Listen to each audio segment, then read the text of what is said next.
Hello and welcome to the No Walls podcast. I am here once again with Taylor Ottervine. What's up, bro? How are you? What's up, dog? You've been out for a little bit, bro. I know. I've been out here in this wilderness, apparently just hiding. We do these every other week. It really does feel like it's been 6 months since It definitely been feels on the podcast. like that. It's a little bit wild. You had a dope guest, though, and she was killing it. Yeah, I did. She was super cool.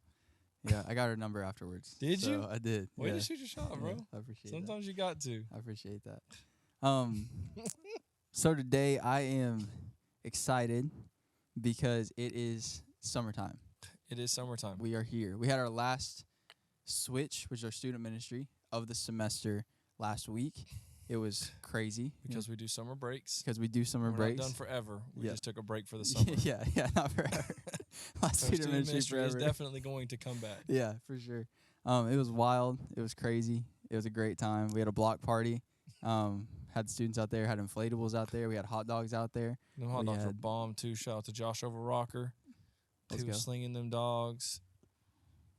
Teresa was back there killing it. Barbara was back there killing it. Honestly, the whole squad was back there. Just like, and they didn't make me feel bad for slamming down 4 hot dogs. I just come off a fast. I was hungry. That's what we look for in good leaders. It's like, will you make me feel ashamed for eating 4 hot dogs? And that's pretty much the That's really the first test to find out somebody's a ride or die. How much food shame will you give me when I go ham on a hot dog? For sure. I was actually really grateful for our leaders that night, though, because of how much we had to tear down and how much like cleanup that happened. And like it happened like that. Like we were done at 9 o'clock and we were all out of here. Well, everyone was able to leave by like 10. Like it was crazy. So it was unbelievably impressive. Yeah. It was all hands on deck, and they went to work like some locusts devouring a field. It was impressive. Yeah, it was. There's a lot to tear down. Yeah. So I want to start off this thing answering. I think we've answered this question before, but we haven't done it since this year started, and we haven't done it since we have video, and we haven't done it since we haven't done it in a while, and this feels like a good time to do it. So I wanted to talk about like. So we are just address the question people might have. Why does your student ministry take a break in the summertime? Yeah, it's a great question. So our church is really fond of the idea of rest and sustainability. So we want you to run fast, but more than that, we want you to run long, right? So I want to see you maximize your call, but I don't want you to like change the world over 5 years and then spend 50 years recuperating from how hard you burned out after those first 5, right? So I want you to be able to do this thing long term, right? I want to get to the end of the line and hear, well done, my good and faithful servant, right? So as a ministry, as a general, we try to prioritize rest and sustainability. And something that's really unique about student ministry is just the idea that it's like a whole extra night. So every other part of the church you serve in, for the most part, is on Sunday. And so Wednesday's unique in the sense that it's a whole separate night of the week. So you're losing essentially 2 days your week, to the church and doing things like that. And I don't think you're losing it, like you're choosing to give it because you believe in what you're doing. But that has a toll. And then you're also showing up and you're like walking with students. Like the way we do youth ministry is very relational. So you're navigating these students through like, all kinds of different seasons of life. And so the summer's a moment where the leaders can breathe, they can rest, they can recharge. Same thing for the students. They have the ability to go on vacations, to spend time with their family, and it gives us the ability to kind of strategize. And so it gives us a window of time during the summer to kind of get our heads wrapped around what's the fall look like? What did we learn from the last year? What did we do well? What did we do poorly? How do we improve? What is necessary to take the next step as we continue to reach our city in the fall? And so it gives us a window of time to really sit down and dissect all of it, right? What was great, what was bad, and everything in between. And then we get to come into the fall with a lot of vision, a lot of passion, a lot of excitement, and really just ready to run. Same thing happens for those students. You've been out of switch on a week in, week out basis for 2.5, 3 months. I mean, you're ready to be back when we come back. And so there's just palpable like energy in the room. And then we just spend the summers focusing on small groups, right? So we don't just kick the kids out and never see them again. All of those students are in their small groups, what we call tribes, and they're meeting throughout the weeks. With their leaders in various different ways. And so you're still continuing to build the relationship. You're just not in this building every Wednesday. Yeah, that's good. We saw some wild things this semester. We saw some students in here, like quite a few of them. It's pretty wild. When you have a semester like that, you just said like you want to take some time to process what you learn, how we can get better, how we, all that stuff. And maybe that's more specifically to like how we work logistically and stuff. But I was wondering, like, when you have a semester like we had this semester, which it's crazy. It seems like God was everywhere. God was doing tons of things in this room. Um, God was doing tons of things through our students and through our leaders. What is something that you learned from a semester like that? Like, what's something that you can take away from that? Because there's two things that jump off the table that I've been kind of like chewing on, looking at. One, because it's incredible how fast your window of tolerance for the thing God's called you to do with your hands can actually increase. Mm-hmm. Or like every season of life you're in, whatever that next crazy faith, like scary next step God's called you to, feels like it's the hardest thing you'll ever do. Mm-hmm. Feels like there's no way you're going to get through it. And what's insane to me is how fast you'll turn around and realize like that was nothing. Yeah. Like now the new thing in front of me is crazy. Like I remember we do something called Switch Giving every year in Thanksgiving. We do this big Thanksgiving feast for all of our students. We feed them, kind of redeeming a holiday that's about thankfulness for a lot of kids who don't go to very fun environments when it comes to Thanksgiving time. Mm-hmm. So it's kind of our way to love them well, both spiritually and physically, feed them a great meal. And we had 160 kids. And I remember like, dude, I just felt like we got our teeth kicked in. Yeah. Like, I was crying the next day because all in my feels, I'm like, we did a terrible job. Couldn't get them connected very well. I don't feel like our tribes were that great. Like it just, just all in my feels. Because I didn't feel like we killed it, right? Mm-hmm. And so then it's like, you fast forward to the last switch of the last month of the year, and we averaged 160 kids. Mm-hmm. And the final switch of the year is 271 kids. And you see this crazy growth happen, and then we're sitting here like in Thanksgiving in November being like, well, guess we can't do this. Like, Yeah. what are we gonna do next? You fast forward, and that we were our running average for all of August or for all of January to May was 140 kids. Yeah. It's like, what's happening right now? Yeah. Because like, oh no, your window of tolerance increases quickly. God's going to send you growth, but He'll give you the grace to do it, and that's not just in ministry. That's in every area. If God is calling you to take a step, then everything you are going to need to actively walk that thing out is going to be supplied. You just have to be able to trust, lean on Him where you need to. So the first thing that stands out to me is just the rapid rate at which you grow your window of tolerance for the things of God and the way that He's called you to walk your life out. So what feels impossible in one season feels like a cakewalk in the next. Mm-hmm. 90 kids now, bro, that's nothing. Yeah. So we came back in August, though, we were like, are we going to have enough room? Yeah. What is that going to look like? And so just all of those things, it grows really quickly. The other thing that's fascinating is how quick miraculous can feel common. Mm. And that's the one that, like, it's super convicting. And, like, it'll get me in my feels a little bit as I'm trying to navigate how to work this. But it's like, we had one Wednesday night. It was the most we'd ever had up until the last switch, which was 167 kids, right? Yeah. It's all about numbers. It's just crazy. It's Muskogee, Oklahoma, y'all. Yeah. 167 kids in a city that's only got like 4,000 total 6th through 12th graders last time I ran numbers. It's pretty impressive. It's a testament to what God's doing. So we had 167, and I was looking all over the room, and everybody was like, what is this is insane. Like, crazy energy. Go the next Wednesday, we have 164 students. 162 students. And we're like, man, you would have, it seems like it would have been bigger. Like, 7 days. 7 days is all it took for us to forget how miraculous 167 was, because we went down to 162. Mm-hmm. 5 students, because all it took for the miracle we were dancing about 7 days ago to be like, dang. Like, come on now. And that's for all of us, right? We all have seasons, but that's the thing that this season is like, this last chapter switch, this last semester has really made clear to me, is like, as God continues to be faithful, as we continue to grow, we're going to have to be very diligent and passionate about making sure that we do not let miraculous things feel common. The things that you can't do on your own, that only God would do, that only God will be able to make happen. Like, we can't get so familiar with that thing because we forget to celebrate, we forget to praise, we forget to uplift, we forget to encourage. And I could feel that, like, that quickly, like 7 days is like, oh, wow. It's like, so inevitably next year when we come back in the fall, September, we'll get faced with moments again to do that all over again. This Yeah, for time sure. around, though, what I learned is I want to try to figure out ways to make sure we're not missing the miracles. Yeah. Do you think that they're like you're talking about missing the miracles? I remember that day. Like there was like 162. I remember I looked out and I was like, which also I found out this semester I'm so bad at gauging numbers. So like don't ever if I ever say I think there were about 50 people in that room, there were probably like 700 and I just can't count. But I remember I looked out from the stage and I was like, oh, it feels kind of light today. Like there's probably like maybe 130 students here, which also light being 130 students is like wild in itself. And that would happen all semester. Yeah, exactly. Okay, guys, we couldn't get that Yeah. for 6 years of student ministry. Yeah. Like, anyways, Yeah. And I could stay on that rant forever. yeah, for sure. But I remember like kind of feeling that later. I was like, it is kind of wild how because we had 167, 162 was like, oh, like we're 5 less or whatever, and like I had to like kind of talk myself out of that too.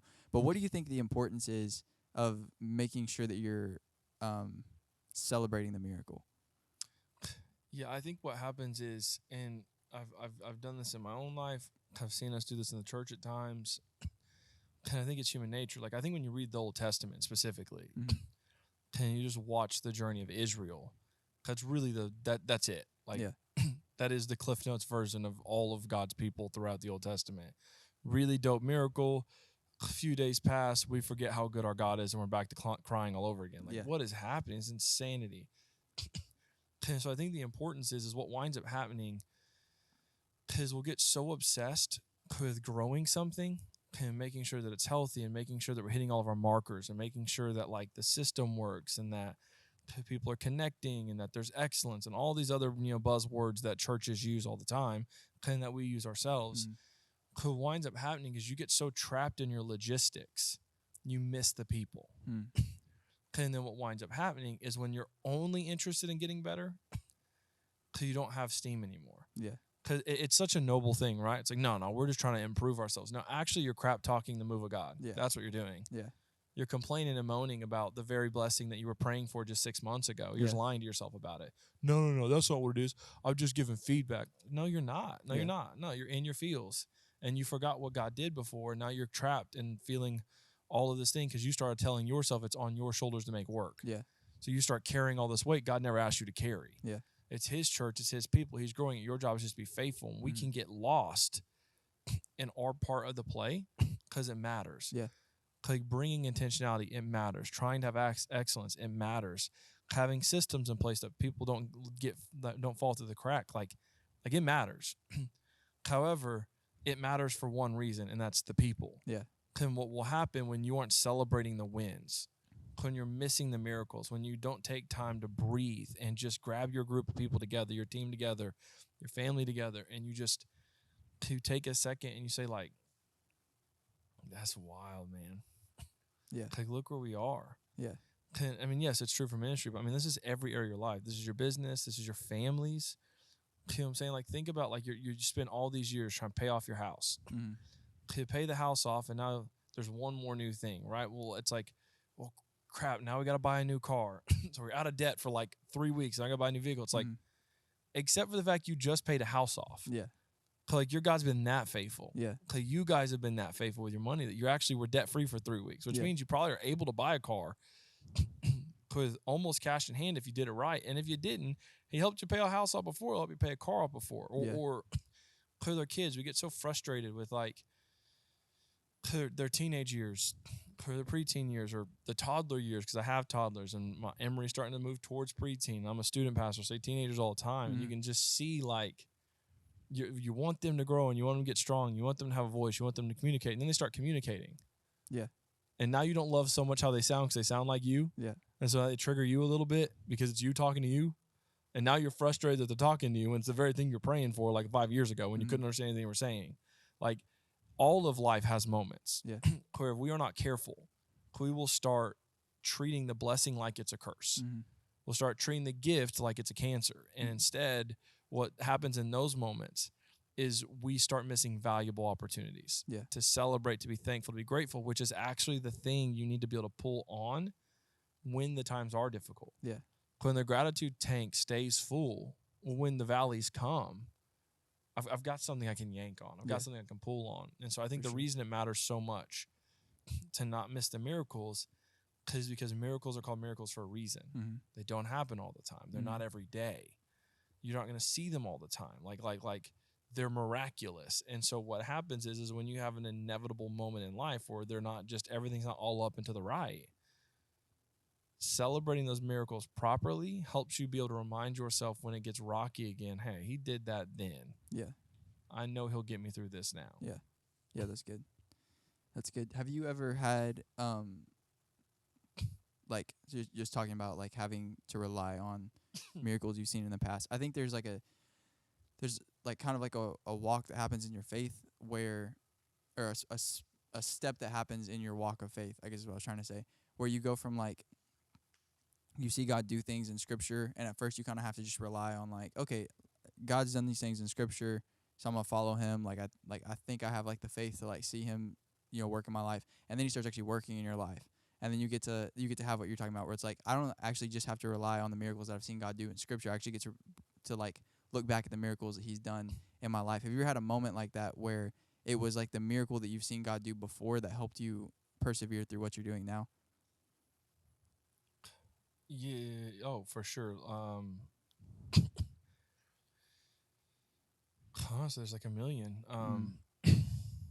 Yeah, I mean, like, anytime I have to, like, anytime I get the opportunity to pray with someone who's going through something, I could just look at my entire life, man, and see the moments where I felt furthest from God, and I can look back and realize that was actually when he was most close. Yeah.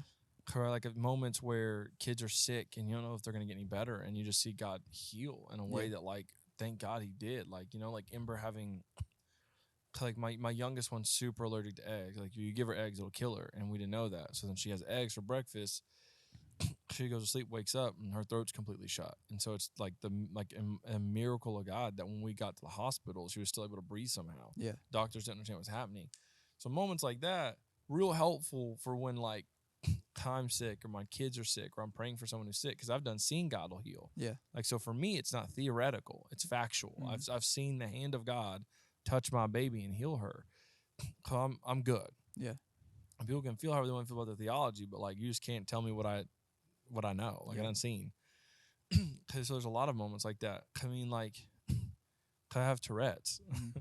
Can I preach every week to 100+ students? Yeah. I don't know what to tell you. I mean, like, that's like the modern day version of God using a donkey to talk to somebody. Like, I mean, like, I have to tell you. If he can do that, and it's not about me, it's just a testament to how good he is. Yeah. Like, you don't choose a guy with Tourette's to be on a podcast with someone or to preach to students, yet God did. And so, like, I can see all those little moments and those realizations that, like, it's still working. Like, he hasn't left me. And I know how imperfect I am, and I know my flaws. I'm acutely aware of all of them. Yet, despite those things, God still shows up. He still moves. He still heals. He still loves. He's still faithful. And I lean to all of those. Like, I lean on those. I cling to those. Those are truths that help me take the steps God's called me to take every day. Yeah. And the more aware of those I am, then the easier it is to face the challenges in front of me. Yeah, that's good. That's one of my favorite things to do, is whenever things seem, something happens financially, or something happens, someone gets sick, or something happens, I mean, just like name, like, whatever inconvenience might happen, if it's big or small or whatever, is like to just remind myself of, like, just sit there and really just, like, when I'm praying or whatever, just be like, God, I've seen you move like this. I've seen you move like this. And even if I don't have the example, like I was saying before, like, if I don't have the example in my life initially, I'll start with what I've seen in scripture.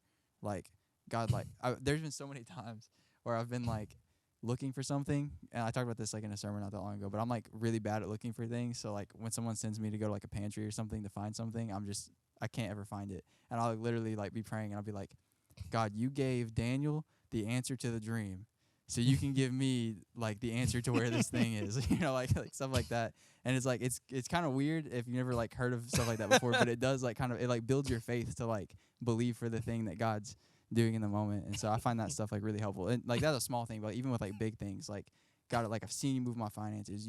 I've seen you, do these things. And so I think that's really helpful to have that. So with you looking at the end of the year, what are some things that you learned? Some things that, so, like, for those who don't know, you actually preached 50% of our sermons this semester. Yeah. Yeah, that's So super we cool. split that bad boy right down the middle. Mm-hmm. And in my opinion, that's unique. Mm-hmm. That does not happen all the time. It's pretty cool. I'm stoked. Yeah. So you got a lot of moments to communicate under your belt this year. You led at a different rate than normal. I mean, like this thing was as much your show as it was mine this semester. Mm. So Yeah, talk to me, bro. there's a lot. What'd you get? What'd Well, you get in that semester? First off, I'm grateful for you for allowing me to touch a microphone. So I know that I'm not trying to make you feel weird, but I do appreciate you doing that. So because like a lot of people wouldn't, so I really do appreciate that. But I think I was trying to process this the other day. I think there is like so we've been to the GLS, the Global Leadership Summit, 2 years in a row. Yep. And so far, both years I leave with like something, and I feel like God is speaking something to my identity that I need to step into. And like the first year, it was like pretty simple. It was just like, and they were saying it a million times, so it was like pretty clear. It was like, you are a leader, right? And I came back, and that's when I preached my first sermon. Yep. And the whole thing was like they defined leadership as someone with influence. So it was like, you are a leader because everyone has influence, right? And so like, I mean, it wasn't really a hard one to step into. It wasn't really like that mind blowing of a concept, but it landed for me like on a different level. Like I was like, yeah, this is crazy. Like I need to actually step into this leadership thing if I am a leader. And I felt like that phrase kind of helped me throughout the year. Every time something was hard, every time I felt like there was something bigger than me, it was like, well, like I'm a leader, so like, you know what I mean? Like it's time to do this thing. Or it even helped me carry myself differently. When I was walking in the rooms, I was paying more attention to like the words that I was using and the way that I was speaking to people. Not saying I was perfect, but like, you know, I mean, it just put a different kind of weight, but like in a good way on me. I'm shocked you're not perfect, by the way. Oh yeah, well thank you. I appreciate I think that. everybody here listening yeah. came into this with the assumption that you were in fact perfect. I'm sorry to break everyone's hearts, but I'm not.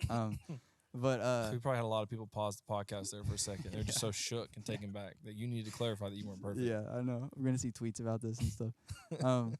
But this last year we went, I felt leaving like, okay, like you're a communicator. Like you need to step into whatever that means. And like I didn't know what that meant at the time.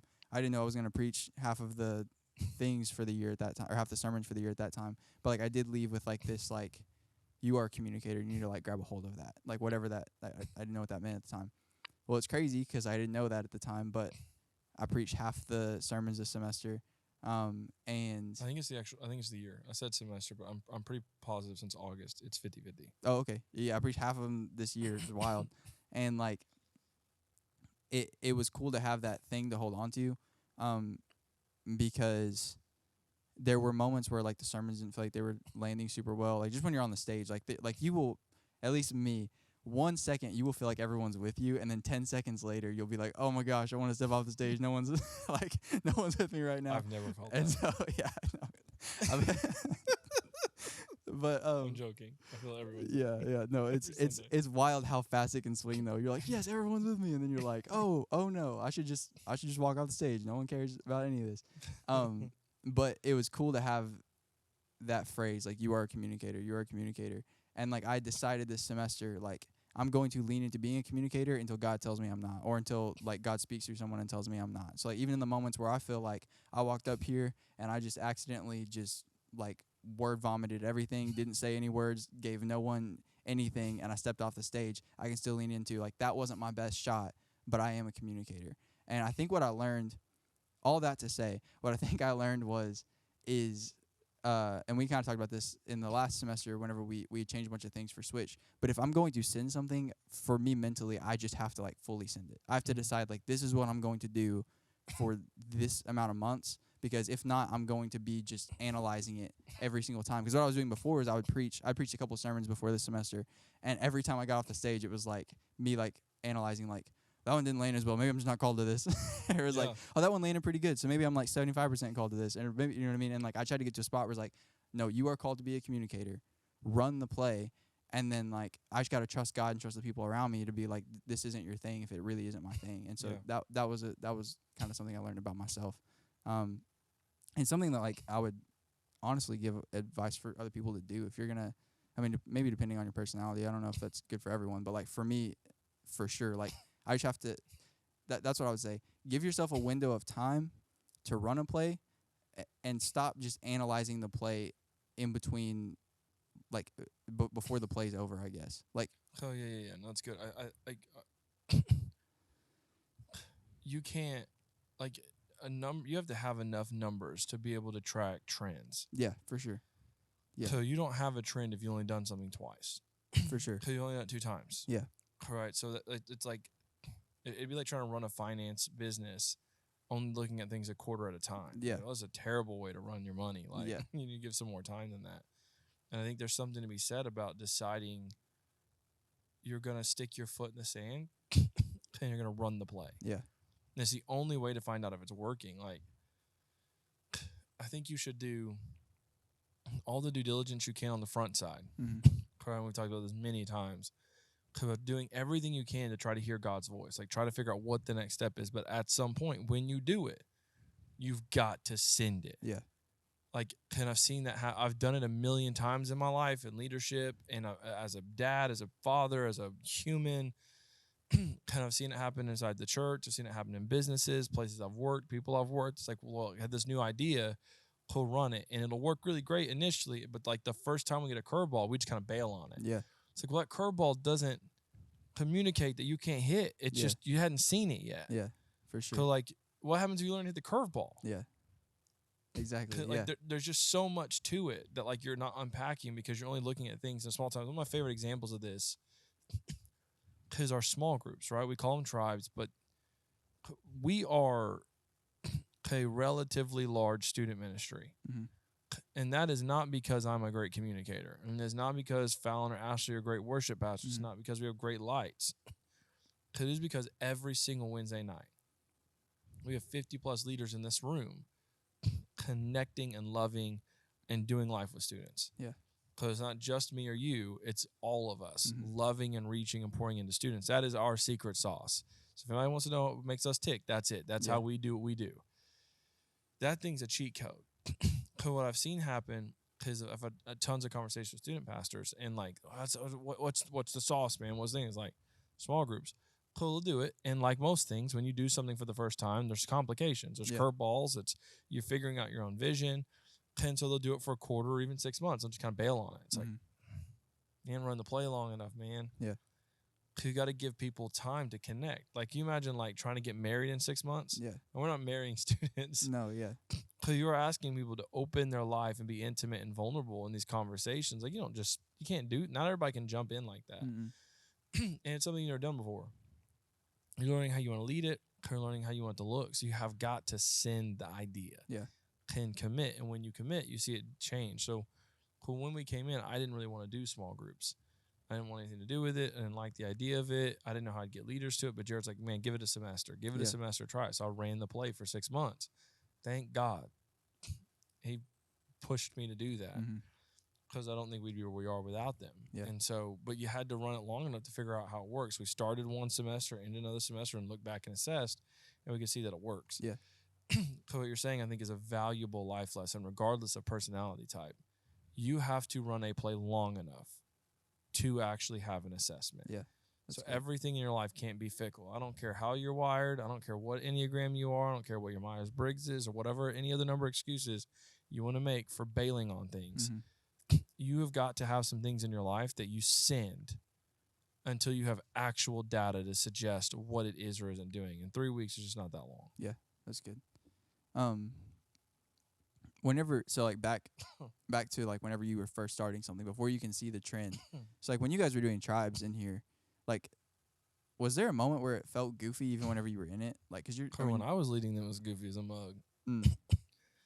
Cause I'm actually not that great a tribe leader. I actually have always wanted to be in a tribe with you, so like that It was very good. I've never seen it, but kind of have the patience, or the tolerance. I don't know, man. I just wasn't very good at it. I would get better for sure, and I think I got better as it went. Yeah. But when we first started them, like it felt like I was speed dating like 6 kids. Yeah. Because the weirdest setup. Yeah. Like I don't know you guys, and so I'm just like forcing you into the circle. I don't know your name. I don't know how we're gonna talk yet. I don't know what our interests are. I don't know anything about you. This is my first time meeting you. Yeah. And we're gonna sit in a circle now and talk. Yeah. And you had just preached too, so it was like I could see that feeling kind of weird too. I just preached. It was just so weird, like quotes from the sermon land different when you're quoting you. Like it's such a weird setup. Taylor said. Taylor said, oh, wait, I'm Taylor. Yeah. It's just all of it felt so weird and so unnatural, but it's because we've never done it before. Yeah. And now the cultures are created. So when you get to a tribe, man, it's existed enough that leader has found their rhythm. And that's what's unique about the tribe is each leader brings their own gifting. Mm-hmm. So no two tribes are going to feel the same because no two leaders are the same. And so that's one of the most beautiful parts of it is these kind of micro communities inside of a community where these kids are like really doing life together. And so when you walk into a tribe, all of that weird, awkward thing that I felt at the beginning doesn't exist anymore because you're kind of just brought into it. Yeah. So we talk, we hang out, we make you feel welcome. You don't have to say nothing because we've actually got enough conversation out here that's going to take place. You just jump in whenever you want to. Yeah, so it's like, for sure. And each leader has their own ways to run that. But man, I was bad. I mean, they stuck around. That's cool, but but like, I think people could teach me how to be a good tribe leader now. I think that's what made it so difficult. And I think that's why people quit. That's why I think sending it is so helpful. I didn't have a template. We were doing something we'd never done before. So I didn't have a real play to play. There wasn't someone coaching me through it because no one had ever done them like that inside of our church before. So it was like, I was taking ideas from other churches, but like there wasn't someone sitting next to me being like, that moment there, that wasn't it, bro. Don't do that. I was having to figure that out in real time. Now, I think it'd be effortless. Yeah. Because people have jump in, they go right to work, and they start connecting because we've kind of measured it out over time, tweaked it where we need to tweak it. But you don't get that if after the first 3 times I do a tribe and I can't get through 5 questions because these kids' ADD is all over the place. Yeah. And I feel like I'm failing them, and now I'm questioning if my sermon mattered at all because they don't know anything I said. Like, and I'm just walking away on Wednesday night all in my feels because I freaking suck at this. Like, this is not good. Yeah. And now it wouldn't feel that way, but yeah, for sure. I think sometimes too you'll get to the end of the like you'll see the trend for long enough, and you'll be like, okay, it's actually time to switch something up, time to change stuff up. And we had done, not saying the trend wasn't working, but like last semester we switched up so much stuff in Switch. We changed up so much stuff in Switch, and like pretty much the whole flow of our experience, like the way things worked or whatever. And one of the a quote that I heard, I didn't hear until after we did it. I wish I would have heard it before we did it. But it said that even if you have to throw away the old playbook, you still have all the experience from running the old plays to bring into the next play. That's so And good. I was like, that's pretty dope. So like, and I felt like that's kind of what that's sometimes actually that's what it takes. Is like you have to actually run these plays. And at some point you might have to throw this playbook away, but you're gaining the experience right now to step into being able to run the next plays. Yeah, And that's so good. I felt like that's kind of what all of last semester was. But Chloe definitely was. Yeah. Yeah, it's like you still like, so if it's football playbook, you still have to field 11 people. Mm-hmm. So like you have to do the same things. It's just the way you move those pieces might be a little different. Yeah.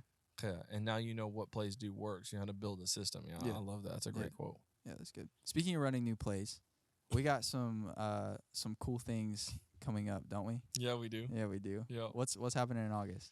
So August 17th, I think it's the 3rd Saturday of August, we are going to do a student leadership conference. There we are. Yeah. We've never tried anything like this before, so it really is a new playbook for us, and I'm excited about it. And the vision behind it is I really want to get people in the room that are built by Muskogee, that are building Muskogee. Yeah. And so what I think sometimes happens is you're not really aware of how many people really are trying to kill your city. Yeah. Who think we can get in these like silos where we think we're the only ones doing things. And it's like, no, there's a lot of people out here that are actively trying to make the city better. And what I want to do is bring some of those people in a room and help these students realize like you can change now. Yeah. Like you can heal now. You can make things better now. Mm-hmm. And my hope behind the conference would be to get people kind of in a room so they can see experiences they didn't know were there. Yeah. Or they can see people that look like them, want to do things like them, that they didn't know were out there. Like, oh my gosh, like you can do ministry and not be on the stage preaching. I didn't realize it was a thing. You can help people and not have to be inside the church only. You can help people and be in the church. It's both of them. It's like I want all of the things represented and get this room full of a bunch of 6th through 12th graders and start elevating their thought life to help them realize like you don't have to get to college. or get out of college to live your life in a meaningful way and Yeah. do good and love and reach and help now. And the whole conference will be designed that. It's called Occupy All Streets, because my prayer is now that God is assembling this ridiculous number of students who are showing up and being faithful and connecting, I think we have the chance to do something special. Yeah, for sure. Many hands make light work.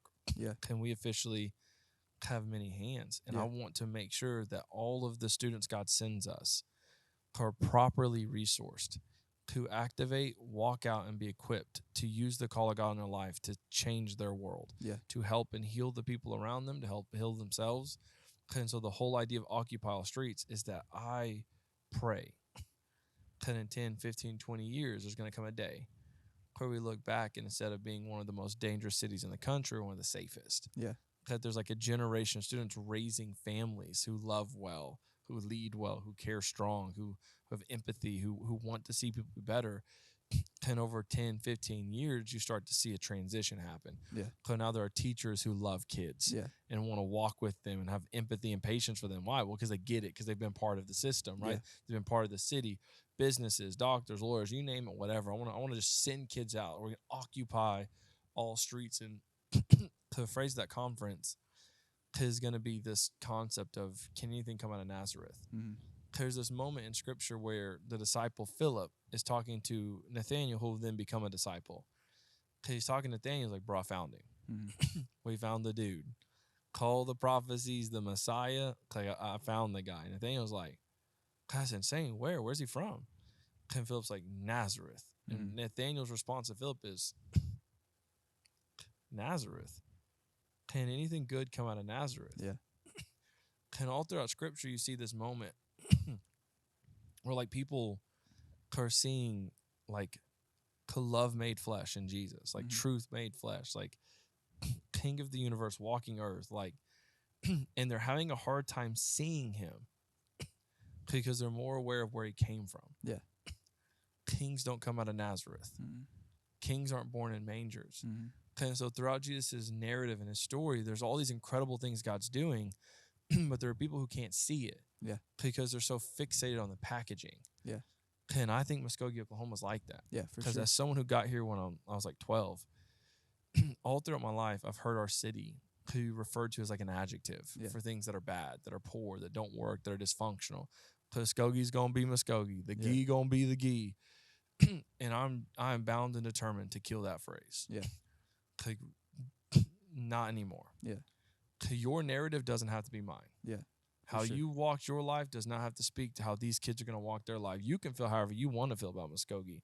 But as for me and my house, as for me and my ministry, as for me in this church, as for me and the people of faith in this community that want to see Jesus be made known, we got next. Yeah. We're going to fight, to heal, to love. So y'all can feel however you want to feel, but we're not going to settle for less than. We believe that Jesus came to seek and save that which was lost. Yeah. And could you imagine what would happen if we got a generation of students who decided, no, we're going to build this place. Yeah. We're going to love our city. We're going to reach our kids' city. We're going to change our city by looking like Jesus, by doing the best we can to extend his heartbeat to the world. Is it going to take time? Absolutely. You don't Band-Aid fix this thing. Yeah, for sure. 10 years, though, God could do a lot. Yeah. That's 10 graduating seniors. That's 10 classes. That's 10 rounds of hope and love and joy. You start seeing these people being teachers. Like, I want my kids to be attending high school in Muskogee, Oklahoma, and a student who attended Switch be their teacher and be able to walk with them and love them well. That's what I want to see. I really do. I want to see this city be a beacon of hope. And listen, if the Savior of the world could be born in a manger, if the Savior of the world could come from a little poor farm town like Nazareth, why can't Muskogee, bro? Yeah. Why can't God use here? Why can't revival start here? Why can't this be the epicenter of creativity for the world? Yeah. Because it doesn't look like it can? Yeah. Well, I don't look like I'm supposed to be here either, and God's doing what he's doing. So if he can use this goofy dude, I promise you, he's going to change our city. That's good. So August 17th, Occupy All Streets. Yeah. Okay, let's go set the heartbeat of what we're doing for Switch for the fall, and it's going to continue to what God's doing through the Brick.Church. Yeah, it is. Yeah, I'm so excited for it. Can anything good come out of Nazareth? That's freaking dope. Can anything good come with Muskogee? Yeah. Absolutely, it can. Yeah, it can. And it will. And it's going to keep happening. It's going to keep growing. Yeah, I'm so excited for that conference. What else do we got happening? So we got a second campus coming up. Yeah, we do. You know what I'm saying? If you're listening to No Walls and you live in the Fort Gibson area code, we're coming to your city, baby. Yeah, we are. Yes, sir. Our associate pastor Ryan Gray is going to be launching our second campus, and we are hyped about it, man. I'm unbelievably excited to see what God is doing in the community. I'm excited to see how God uses the Brick.Church in multiple locations to be the hope of the world. And that's really what we're about, man. We're about sending out, equipping, building, and reaching our world, our community. And so it started here, and it's going to continue to grow outside of here. Yep. So for sure. I'm pretty stoked about that. Yep. You have anything else going on you want to share? No, I think we got some more cooking, but I'm gonna set on some of those. I'm gonna set on those. I don't want to get those out there just yet. Cool. Well, I'm stoked, man. I feel like me too, bro. We are. Can anything good come out of Nazareth? Can anything good come out of Muskogee? And I think we're seeing it happen. The semester has been wild. We're seeing students' lives change. We're seeing stories change. We're seeing this thing grow, and we're about to go to a whole new city. So it's like, is anything good come out of Muskogee? It sure seems like it is. It ain't just Switch, man. It's here, man. Like, it's the Brick.Church. I mean, it's Jesus moving through the Brick.Church. To be clear, like, none of this happens without him. No, for sure. Like, what God's doing here is special. Yeah. And so, if you haven't attended, if you haven't got to check it out, I would encourage you, man, show up, get in the room. If you can't be in the room because you're listening to a different city, be part of the community online, jump on our YouTube page. But I believe there's something unique that God is doing in earth right now in real time, and it is starting in Muskogee, Oklahoma. Mm-hmm. And I'm thankful to get to be a part of it. I'm thankful to do it with you. I'm thankful to be here. It's an honor to be here. I'm thankful that you guys are listening to the podcast, continuing to get the message out. And we love y'all, man. We love y'all. We don't do what we do without the people of the church. So the bricks are the people. Yeah. Right? The brick is the culmination of a bunch of human beings endeavoring to do the best they can to be the people God's called them to be. Yeah. And what makes the Brick.Church special is it's not built on one brick, but many bricks. And that's who we are. That is what we do. And that's what this place is. A bunch of messy people following a perfect Savior who shares a beautiful gospel.